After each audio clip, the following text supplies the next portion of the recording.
Muito bem, vamos direto para a nossa entrevista de hoje com... Eu vou chamá-lo de professor porque ele tem esse perfil.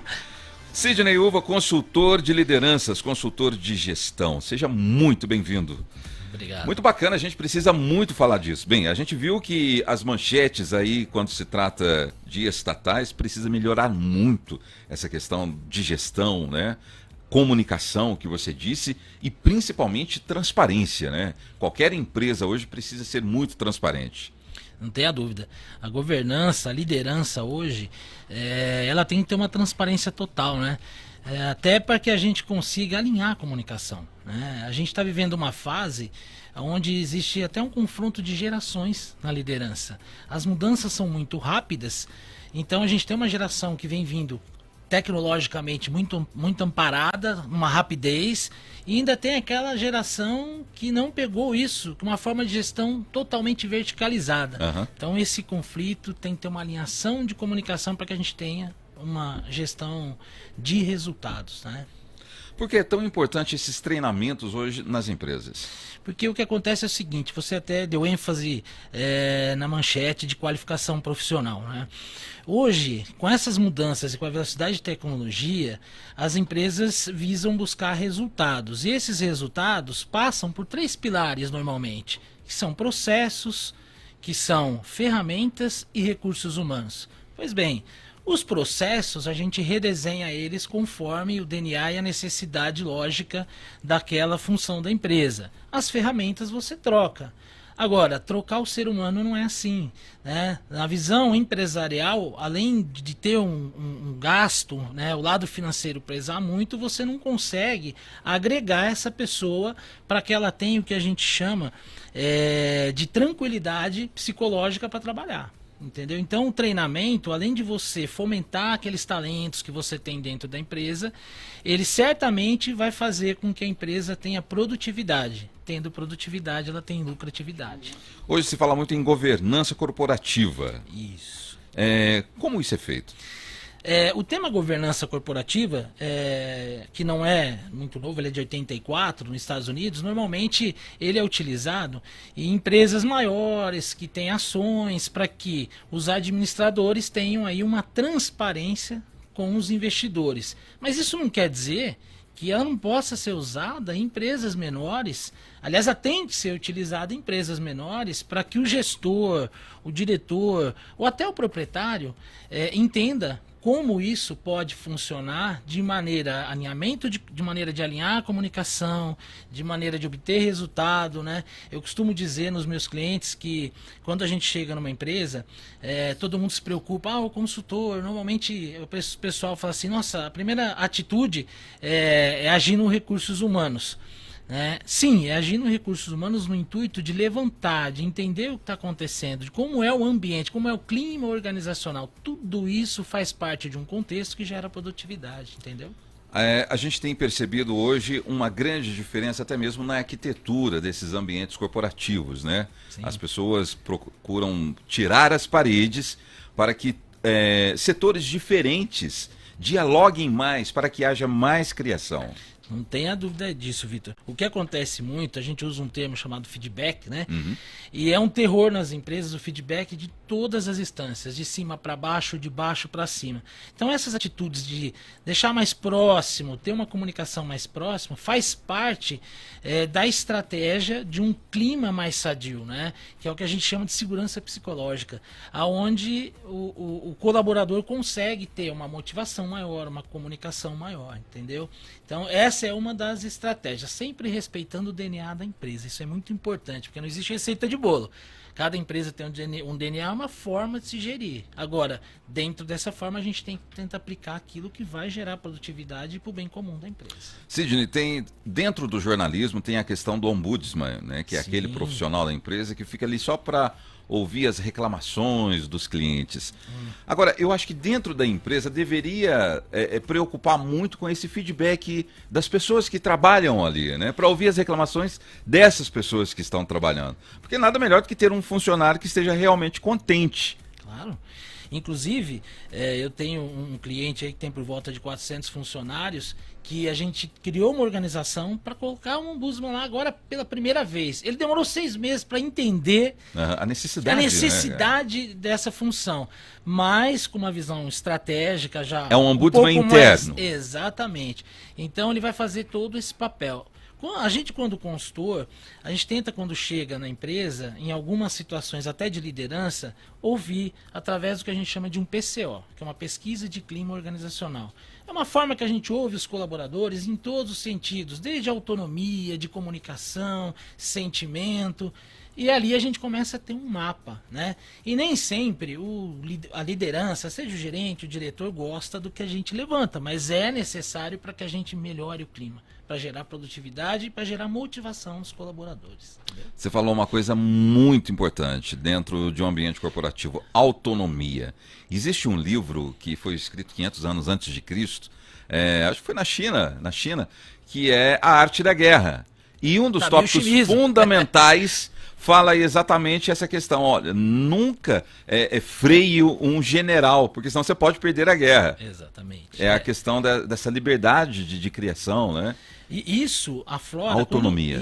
Quando você tem essa autonomia e você tem um ambiente onde está propício a você trabalhar com essa tranquilidade, acaba aparecendo os talentos que estavam incubados, né? A comunicação aflora de uma maneira mais tranquila, e isso gera o quê? Gera economia em todos os sentidos. Aí no sentido de produtividade, de um bom ambiente, talentos aparecem, né? Porque antigamente era aquele negócio: faz o que eu mando e não faz o que eu faço, né? Vertical, né? Vertical, né? Hoje não pode ser mais assim. Mudou, né? Até porque a informação é muito rápida hoje, né?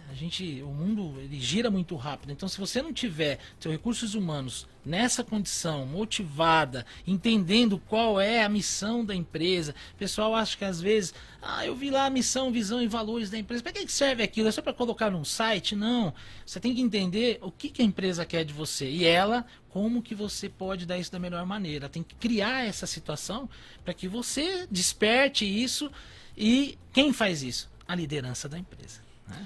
Essa questão de desafios de uma organização, você acha que é possível resolver tudo de uma vez? Vitor, não dá, né? Não existe isso, porque o que acontece? A gente tem que fazer uma diagnose, é como se fosse um corpo, né? Você tem que diagnosticar onde estão os problemas. Às vezes os problemas não são só de recursos humanos, pode ser no processo, pode ser na ferramenta. Então você tem que atacar as demandas e ir corrigindo conforme isso anda. Evidentemente que quando esse problema parte da liderança, aí sim, né? Quando você tem uma troca de liderança, você tem uma troca mais verticalizada e aí você consegue de cima para baixo resolver as questões, mas de uma vez só, impossível. Antigamente a gente deixava muito separado. O departamento comercial vai ficar responsável para saber como anda o mercado local, o mercado internacional. Hoje não, né? Hoje é bacana que todos os funcionários tenham essa macrovisão do que está acontecendo ao redor do mundo. Não tenha dúvida. Inclusive, é a palavra que se usa muito hoje, né? Comprometimento. Se você está comprometido, você tem que saber tudo o que se passa. E a empresa tem que criar essas condições também para o colaborador.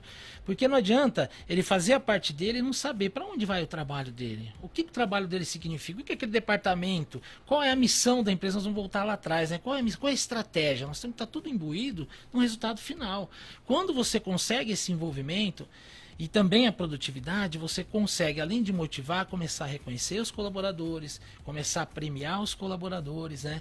E tem um outro lado que vale a pena ressaltar, que hoje também existe muitos colaboradores, até pelo fator tecnológico, estão chegando nas empresas e acham também que sabem tudo, né? E então precisa tomar esse cuidado. Então essa moçada que vem vindo precisa ter um pouquinho mais de ouvido, né? Como a liderança precisa entender um pouco mais essa nova geração. Acho que esse é o desafio. Olha, eu vou fazer uma pergunta daqueles jornalistas que gostam de colocar uma pitada ali na entrevista.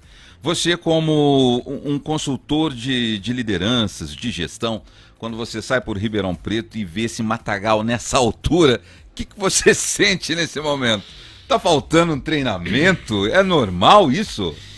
Olha, sinceramente, eu vejo assim. Primeiro, eu acho que falta a questão, quando a gente fala muito, né, de compliance, como a gente fala muito de supervisão, de liderança, falta da liderança à ação. Né? O que eu vejo? Eu não posso, de repente, culpar lá o cara da ponta que toca a roçadeira se o líder dele não pediu para que ele fizesse. Então, acho que isso é um contexto de gestão. E é triste isso, porque a gente tem amigos que vêm de fora e Ribeirão Preto, né? Nossa, cara Ribeirão, grande, né? Exatamente. E a hora que chega aqui e fala, poxa vida, né? Como é que Ribeirão tá numa situação dessa? Um mato danado, né? E em algumas esquinas a gente tem até dificuldade de fazer cruzamento. Você não enxerga. A visão. Então, pode ocorrer um acidente. Eu acho que é um problema de gestão mesmo, que começa com a liderança. E que começa com a liderança. É de cima para baixo nesse caso, com certeza. A gente percebe que hoje muitas empresas procuram terceirizar alguns serviços, né? É uma mega tendência mundial, como que funciona? Ou não prova mais essa eficácia? Cada caso é um caso? Eu acho que cada caso é um caso. Existem, até por questão de forma de profissionais. Eu conheço profissionais que eles preferem serem terceirizados em alguma situação do que uma CLT, vamos dizer assim. E também a política que a empresa tem. Agora, existem funções dentro de uma corporação que não dá para ser terceirizado, né? Eu acho que aí existe aí um contraponto que tem que ser avaliado, né? Em algumas situações eu acho que a terceirização não é o caminho, mas em algumas eu acho que ela pode ser. Então eu acho que depende muito de cada estratégia, de cada corporação, de cada empresa e da maneira, da função que ele vai. Existe fórmula mágica para se fazer uma boa gestão, né, para o líder desempenhar bem a sua função? Eu acredito que o líder ele tem que entender, primeiro, que ele tem que escutar. Né? Ele tem que se posicionar, ele tem que escutar. Então, a partir do momento que o líder está aberto a ouvir, e dentro desse escutar ele começa a entender a sua equipe. A liderança hoje, ele tem que ter o seguidor, né? Na realidade, a gente só segue naquilo que a gente acredita, né? Naquilo que a gente quer. Então, o líder não pode ser mais impositivo. Ele tem que ouvir e dentro disso tomar as suas decisões. Agora, existe receita mágica para isso? Não, justamente porque cada empresa tem um DNA. Agora, o que existe? Existe o entendimento que nós estamos em mudança constante, né? A gente tem ferramenta nova de gestão todos os dias, né? E isso faz parte de um contexto e o líder tem que acompanhar esse tipo de situação, né? Então, receita mágica não existe.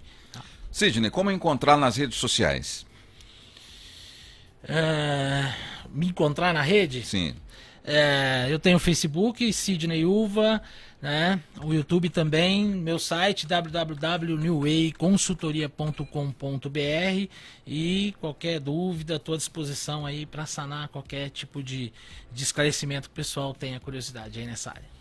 Bem, eu gostaria que você deixasse uma dica para cada profissional, independente se ele ocupa uma posição de liderança ou não. O que ele pode melhorar, né, num ambiente corporativo? Que dica que você deixa aí? Estamos no começo do ano, para quem já está empregado, já está numa empresa, como melhorar a sua performance e seu desempenho?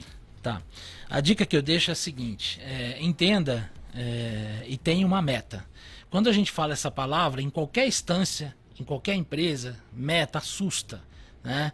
Mas comece a colocar meta no seu profissional, entenda a empresa, a cultura da empresa, tenha envolvimento e não tenha medo de participar, de se comunicar, isso é fundamental. Sem comunicação você não consegue externar aquilo que você pensa. Então as pessoas precisam saber que você pensa para começar a te admirar ou te identificar dentro do meio corporativo. Essa é a dica. Se comunique bem, tenha comprometimento e mudanças são diárias, então acompanhe elas. Estude sempre. Estude sempre, muito bom. Volte mais vezes, muito obrigado. Foi Obrigado. uma honra bater esse papo contigo. Obrigado, eu que agradeço pelo convite.